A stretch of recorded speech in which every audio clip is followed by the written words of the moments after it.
È stato applicato a Treviso il primo braccialetto elettronico per gli arresti domiciliari ad uno stalker. Protagonista un 46enne dell'isola indiana di Ceylon, da diversi anni in Italia e con un regolare lavoro come commesso in un negozio di alimentari della città. L'uomo, regolarmente sposato in patria, qui vive da solo e si è da tempo invaghito di una connazionale coetanea, anch'essa coniugata, ma qui da sola a fare la badante. Una passione non ricambiata, ma rabbiosa, al punto che già qualche mese fa era stato denunciato per molestie con tanto di provvedimento di allontanamento dalla vittima. Ma non era bastato se di fatto l'uomo ha continuato nelle sue minacce. Erano gravissime perché erano minacce di morte e in un unico episodio è sfociato in un atto di violenza in quanto ha aggredito questa donna che ha subito lesioni con prognosi di 3 giorni.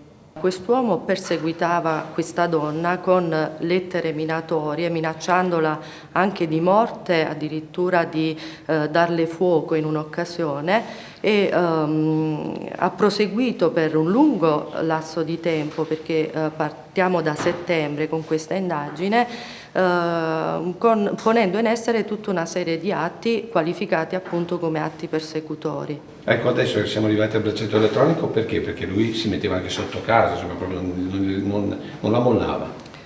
Infatti, nonostante il divieto di avvicinamento, questa persona, questo cingalese, si presentava spesso presso i luoghi dove questa donna lavorava e presso la sua abitazione, rendendole di fatto la vita impossibile.